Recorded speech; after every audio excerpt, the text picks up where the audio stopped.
So page number 11 last paragraph. बेटा इसमें देखो जरा, I like the long prairie of the waiting. अब पोएट यहाँ पर हमें कह रहा है I like the long prairie, इसके आगे लिखो मेटाफॉर यूज हुआ है बेटा। तो प्रेरी का मतलब होता है बेटा लार्ज एरिया ऑफ ग्रासलैंड, जो जमीन है जहां घास उगी होती है, मैदान जिसे हम कहते हैं। तो वो कह रहा है यहाँ पर वेटिंग एरिया में जब पेशेंट्स दिखते हैं तो ऐसा लगता है it is a long area where grasses are growing. तो बेटा यहाँ पे मेटाफॉर यूज हुआ है। मेटाफॉर इसलिए क्योंकि इसमें इन्होंने एज और लाइक यूज नहीं किया कंपैरिजन। मैम लाइक तो यूज किया है, आई लाइक, यहाँ लाइक का मतलब है मैं पसंद करता हूँ। The long prairie of the weighted, तो लॉन्ग प्रेरी बोल दिया उन्होंने, जिसका मतलब होता है a large area of grassland. और बेटा यहाँ पर वेटिंग एरिया जो है वहां क्यों इसने ऐसा कंपैरिजन किया है?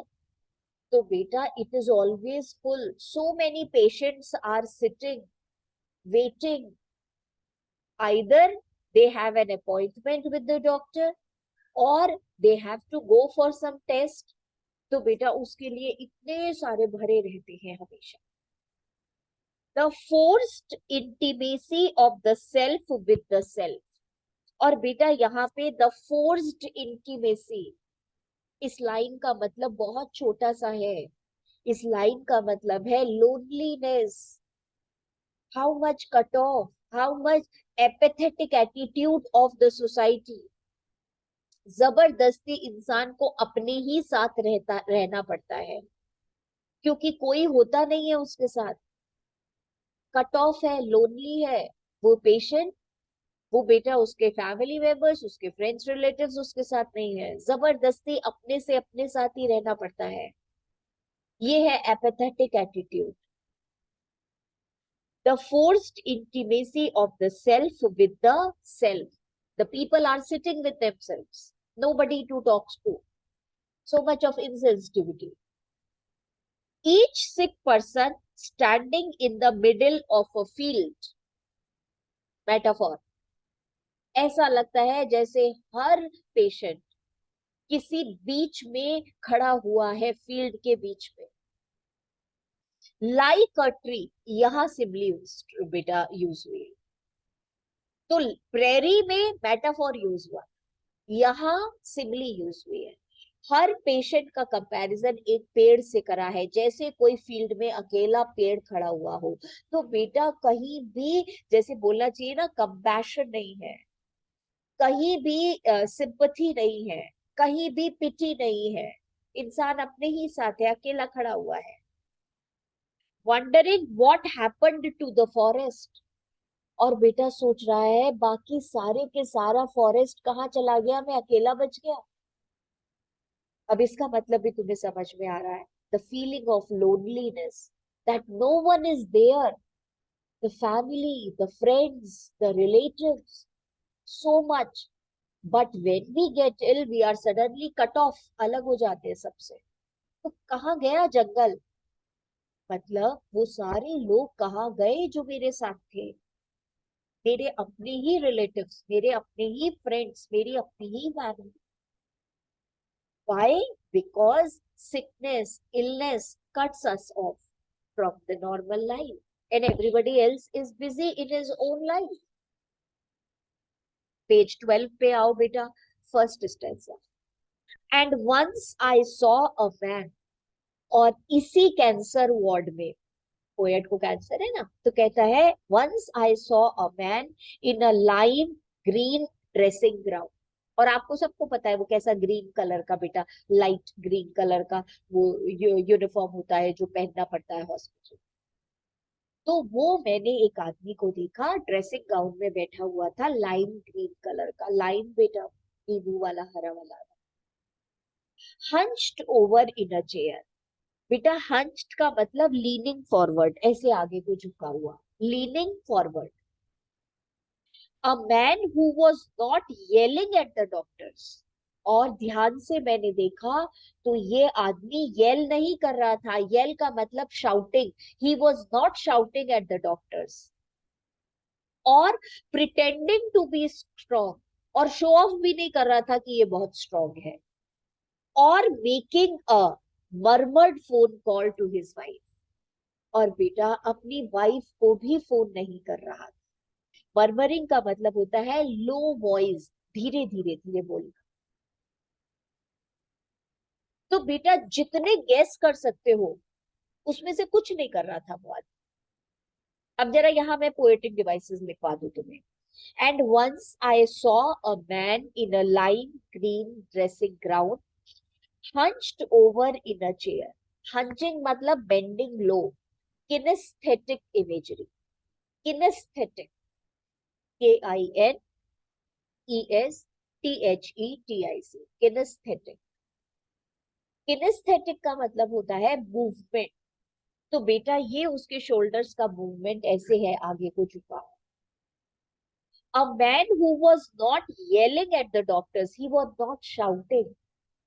और प्रिटेंडिंग टू बी स्ट्रॉन्ग, और जबरदस्ती के लिए अपने डर को, अपने दुख को छुपा भी नहीं रहा था। ही वॉज नॉट बेटा शोइंग ऑफ। और मेकिंग अ मर्मर्ड, बेटा यहाँ पे एलिटरेशन यूज हुआ है, एम एम रिपीट हो रहा है। और धीरे धीरे अपनी वाइफ से भी बात नहीं कर रहा। तो क्या कर रहा है? But one sobbing. सॉबिंग का मतलब बेटा weeping with short breaths. Weeping with short breath, छोटे छोटे ऐसे ऐसे करके रो रहा, विदाउट शेम। उसको कोई शर्म नहीं आ रही। He is in his original self, क्योंकि आज उसको पता चला है कि उसकी जिंदगी खत्म होने वाली है। तो ये न्यूज मिलने के बाद ही has only one option to live, and that is to cry. And he is crying to his own self, pumping it out all from the bottom of the self। बेटा pumping it out का मतलब producing fast। बेटा from the bottom of the self मतलब deep buried inside all the feelings that were there, he's taking it out, he's not hiding anything, he's just showing it to all। On the other hand, he does not care if anyone was there। उसे कोई फर्क नहीं पड़ता, कि आज वो अपने emotions को, जो पेंट अप इमोशंस है, उनको एक्सप्रेस कर रहा है। The overflowing bilge of helplessness. बेटा बिल्ज का मतलब लिखो वेस्ट वाटर। बिल्ज का मतलब लिखो वर्थलेसनेस। एंड रेज मतलब एंकर। तो बेटा द ओवरफ्लोइंग बिल्ज, और वो सारा का सारा जो वेस्ट वाटर है, बेटा कहना चाहिए वो पूरा का पूरा वर्थलेसनेस जो है, I am valueless, I don't have any use in this world any more. ये वाली जो फीलिंग है वो बेटा एक सिंपल सी, जैसे बोलते ना I am a total waste now, ये वाली feeling. The overflowing bilge of helplessness and rage and anger। When one is helpless, then he is get angry। A man no longer expecting to be saved, और वो बच सकता नहीं। बेटा जहां builds का मतलब लिखा हुआ है वहां पे आप चाहो तो मेटाफोर लिख सकते हो। बिल्ज का मतलब हो गया द वेस्ट वाटर, और बेटा यहाँ वेस्ट वाटर का कंपैरिजन हुआ है, वो वही वाली फीलिंग ऑफ यूजलेसनेस। तो why the man is crying? Man रो क्यों रहा है? The man is crying because he has got the news that he is no longer to live. His death is standing by his side. और ये ख्याल उसको जब आया, ये बात बेटा जब उसको पता चली, तो उसको सडनली फील हुआ कि वो कितना यूजलेस है। But if you look, you could see that he was holding his own hand in sympathy। Pathos है बेटा, पिट्टी, इतना दया आ रहा है।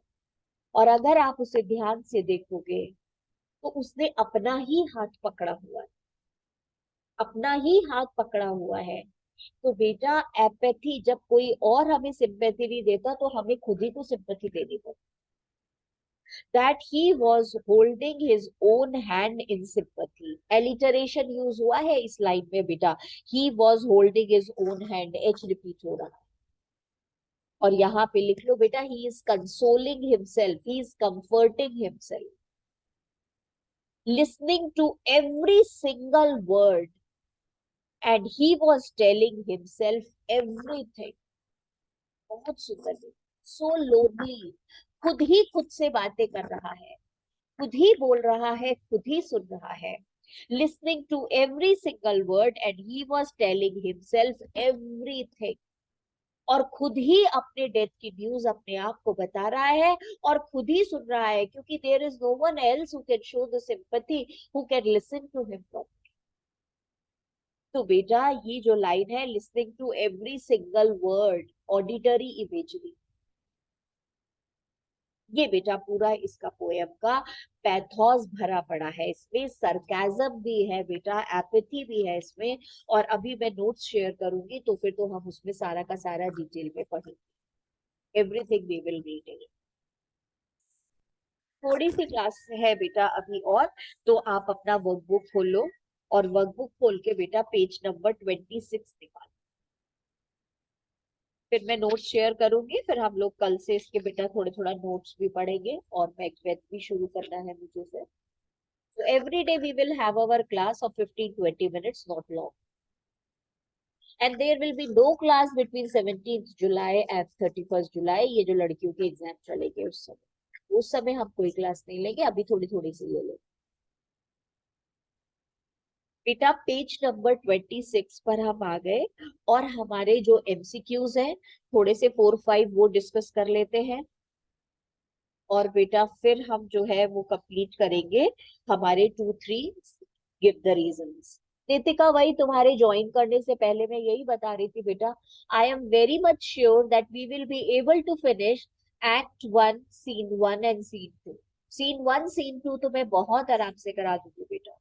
सीन 3 मुझे लगता है देखते हैं कितना हो पाता है, देखते हैं how much can we do. ठीक है, पर उसके तो पूरा नोट्स और सब कुछ हम कर लेंगे. हाँ बेटा मुझे मालूम है तुम्हारे यहाँ तो बहुत पता नहीं कैसा उन्होंने ऐसा फास्ट फास्ट करा दिया, सीन 4 भी करा. एवरी डे बेटा अर्नव, वैसे तो मैं क्लासेस लूंगी, मैंने तुम्हें बताया था बेटा.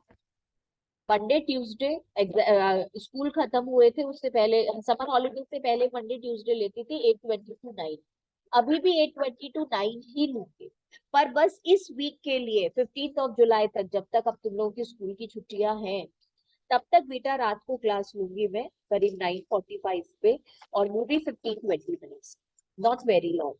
तो बहुत छोटी सी क्लास लूँ. वैसे मंडे ट्यूसडे को होती है वो, हमेशा मंडे ट्यूसडे को 8:20 to 9 होगी ही वो. मंडे ट्यूसडे वो फिक्स टाइम है.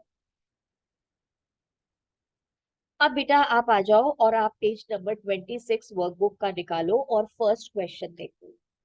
Because it is all right to be in a bad mood there. MCQs दिए हुए हैं बेटा. Because it is all right to be in a bad mood there. To which place is the speaker referring to by there? There का मतलब क्या है? Options इन्होंने दिए हैं, garage, hospital, elevator, prison. Arnav कौन सा होना चाहिए? हाँ बी वाला, सेकेंड मैम वाला. हॉस्पिटल. हॉस्पिटल. पहली पहली बारी में थोड़ा सा गड़बड़ हो गया था. हॉस्पिटल. अब हम आ जाते हैं नेक्स्ट उस पे क्वेश्चन पे. और बेटा उड़ीसा हमें बताने वाली है, who are the other customers referred to by the speaker? Referred to by the speaker. Other patients, those parking their cars, the speaker's clients, the families of patients. क्या होना चाहिए बेटा? Ma'am A option. A option हो जाएगा, other patients. ठीक है बेटा. दक्षिका, why was the speaker slouching along in the garage? Garage में कार पार्क किया और स्लाउच करके बिल्कुल ऐसे धीरे धीरे पैरों को घसीटता हुआ चल के आ रहा है. क्यों? He was feeling sleepy.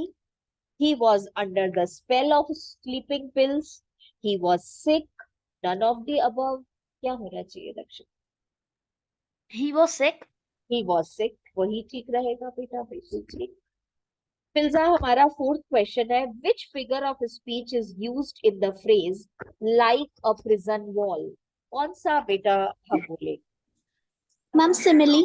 Simli use है, लाइक होता है बेटा तो सिमली हो जाता है, दैट्स करेक्ट। भव्य गुप्ता, एक और हमारा क्वेश्चन है बेटा, the speaker is referring to the closed bays doors of which of the following?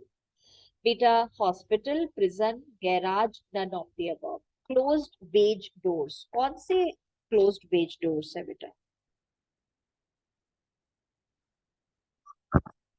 हम हॉस्पिटल। बेटा वैसे कायदे से तो वो इस समय कहाँ पर है? हॉस्पिटल में तो है, पर वो लिफ्ट में खड़ा हुआ था बेटा, इस है ना, तो वो लिफ्ट में खड़ा हुआ है। और बेटा लिफ्ट ऑप्शन इन्होंने कहीं दिया हुआ नहीं। हम देखो अपनी बुक में देखते हैं बेटा, तो क्लोज्ड बेज डोर्स, और जैसा मैं देख रही हूँ आपके सामने भी खुला हुआ है, तो आप आ जाओ बेटा first paragraph, 11 first stanza, 11th page, last line. Staring at the closed beige doors like a prison wall. बेटा इस समय वो एलिवेटर में है, लिफ्ट में है, तो ये लिफ्ट का जो तो ऑप्शन उन्होंने दिया ही नहीं है, इसलिए हमें नन ऑफ द अबव लिखना चाहिए बेटा। हॉस्पिटल में अभी पूछा पहुंचा नहीं, अभी तो पहुंच रहा है, ठीक है। और बेटा इसके बाद हम लोग करेंगे हमारा बस थोड़े से complete the sentences by giving a reason. वो और टर्न कर दो सो दैट वी कैन